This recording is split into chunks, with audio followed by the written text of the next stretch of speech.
Hi, welcome to Sage Health TV. I'm Dr. Angela Yeagley. And I'm Dr. Anastasia Jones. Today we're going to talk about a very exciting topic, Yes. gas and bloating and what your gas is trying to tell you. So a lot of people come in with this concern or this complaint. Don't feel bad or shy or, come in. If this is happening to you, definitely want to come in and sometimes it's explore it. Yeah. Sometimes it's an afterthought. Somebody may come in for another condition. And as we love to kind of go down and get a run through of the whole body, head to toe, because, we're really trying to treat the whole person. When we ask about digestion, people either just say fine or okay. And when we dive in a little more, I would say, at least half my people probably honestly would say, I feel bloated a lot, or I have a lot of gas. And having it once in a while, very specific to something you eat, is very different than having it like constantly, even if it's low grade. Yes, that's right. So little gas is fine. That's really normal. Excessive gas, feeling like you're really bloated, or like some people say, oh my gosh, by the end of the day, I feel pregnant. Like I literally, my pants cannot stretch around my belly. Yeah. There's something going on. And so today we want to dive in and tell you the most common reasons that we see that people are going to have gas and bloating. So number one is hydrochloric acid or stomach acid deficiency.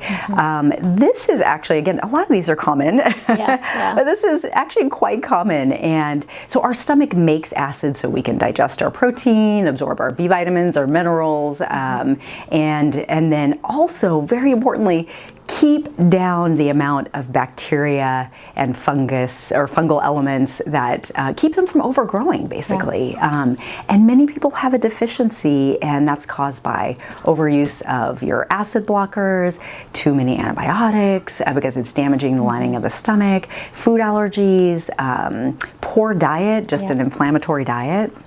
Or we'll get into it more at the end, but also stress. Like eating in a hurry and not taking the time to sit down and breathe, and will also cause things to shut down there. Absolutely. So then number two. Number two, and we've done a show on this as well, is small intestinal bacterial overgrowth, also known as SIBO. And what that is basically is when we get bacteria.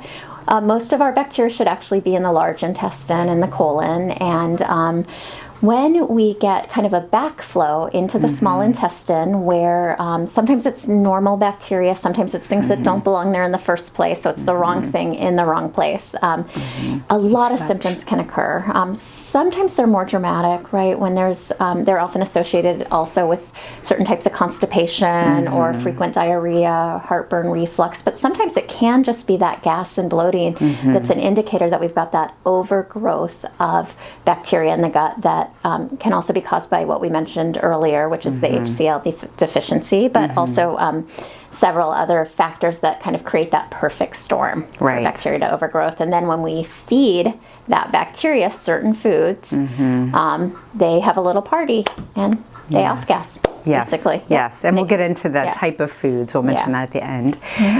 So next is parasitic infection. So most people like to think, living in an industrialized society, not like living in the woods, that you're probably not going to get a parasite, but that's actually really not true. And because we test for them often, we see them often. I would say the more common ones tend to be the amoebas or giardia. We see tapeworms. And unfortunately, we can see these in combination with like a SIBO or the hydrochloric acid deficiency, What happens is just once there's a shift that happens and the gut becomes more hospitable to other microbes, then you kind of see a snowball effect. Exactly. Then all of a sudden you've got the presence of things that just should not be there. So same symptoms, parasites, usually gassy, bloating, it could be diarrhea, it can be constipation actually. And then sometimes other symptoms like rectal itching or, That's a very common one. Or sometimes even itching in the skin. So next. And the next one is fungal overgrowth. And when we say fungal overgrowth, we're also talking about yeast, right? And candida is huge. So easy for candida, which in tiny amounts is pretty typical. Lots of people have small amounts of candida in the colon yet again. But when that gets a foothold and starts to overgrow from several reasons. Antibiotic use being a huge one. Yeah, huge contributor. Antacids also being a contributor. And then our favorite, too much sugar. So Yes. you have a little bit of yeast in there and you start pumping sugar and it's like pouring gasoline on fire, Yes. right? And then that candida overgrowth starts and GI, it starts to imbalance the gut. And lots of other systemic things, brain fog and we've seen tons of people come in, they're like, I can't think, I can't focus, I'm so tired, and interestingly enough, may or may not actually have the gas or bloating, so that can, but luckily we can test that and we'll get into that. And one misconception I like to we want to clarify on is that a lot of women can have candida overgrowth without having vaginal yeast infections. That's a great point. Right. So people go, I've never had a yeast infection in my life, but it turns out their gut has a lot of yeast overgrowth affecting their health. And it could be the opposite, like women who are like, I know what a yeast infection feels like, and I don't have it because I don't have those symptoms. I'm not itching down there, I'm okay. But actually, no, unfortunately, you can still, again, not have those symptoms, even if you're like, I know what those are, and vaginally be fine. So last one is food allergy. And so you guys, if you're listening to our stuff, you probably hear us bring this up a lot. And this one actually, even all on its own, it could just be your individual food allergy, like your intolerance to a certain group of foods, like maybe, like mine is almonds, unfortunately. So if I eat those, then I have a range of symptoms. Common ones tend to be gluten, dairy, soy, corn, eggs with some people, citrus, and sometimes nuts, again, as more common categories, right?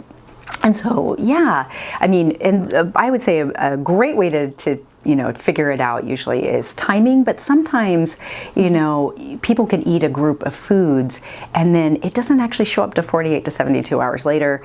And so that can be really confusing, right? You're like, well, it's not that because I ate it and that whole day I was fine. Or it can also be where something has shifted yet again, that perfect storm where people have been fine with a food the majority of their life. And then after a series of treatments with antibiotics or something else that's happened or some other type of infection, suddenly we develop a reactivity and where our gut immune system that used to be kind of calm is suddenly a little excitable and starts reacting to things that normally would. I kind of compare it to, if everything's just relaxed, you're having a good day and you're in traffic and someone cuts you off, it's not really a big deal. But if you're already angry and upset, somebody cuts you off, you're going to be pissed. It's a great analogy, right? Yeah. So it's kind of like that with your gut. Like your gut's, if everything's, going good, you're not going to be as reactive to foods. But if things are inflamed, you could start to develop food sensitivities that hadn't been a problem in the past. Exactly.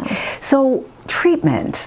We're going to dive a little. Oh, actually, we're going to talk about testing. Yes, testing. And actually, one thing we wanted to mention is that there can be other reasons beyond these common causes, and sometimes depending on family history or other symptoms, or sometimes there is an underlying reason that's more serious, and that's really why it's important if you've had this long term. Like for instance, ovarian cancer can present as gas and bloating. Yeah, there are some women who are diagnosed with ovarian cancer and their only symptom is quite a bit of bloating and abdominal distension. So we also want to be clear that if it's something that's been going on, not to just kind of brush it under the rug, that it should be evaluated. Exactly. And there are ways we loop in, to send people for imaging, loop in specialists, things like that in those cases. So yes, let's talk about testing. We're going to be kind of brief because each of these actually we could dive in related to testing and treatment quite extensively.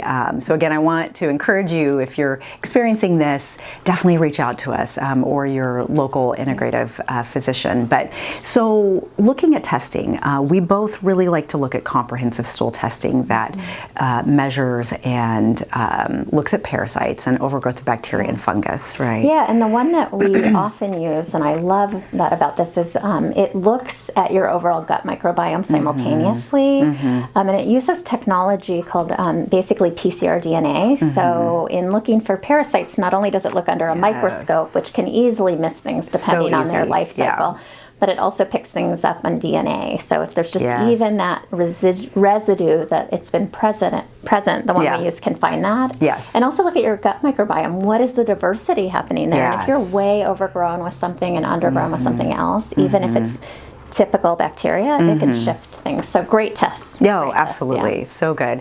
And then there is a specific test also for SIBO that we can do. And then the comprehensive will cover the fungus also. And then hydrochloric acid deficiency. There is a test. It's really horrible. So we usually don't do it with people. That's the acid test. You swallow a pill and pull it back out. We tend not to do that one, but you can do a challenge. And so we walk people through how to do a hydrochloric acid challenge. And there's a very specific way to do that. So contact us.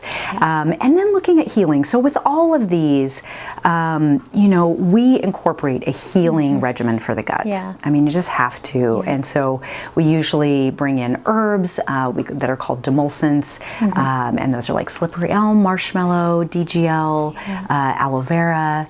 However, that list of things Yes. are all things that also can blow up certain bacteria, like SIBO. That's so true, that's why yes. it's good to be tested and know what we're treating for, because Yes.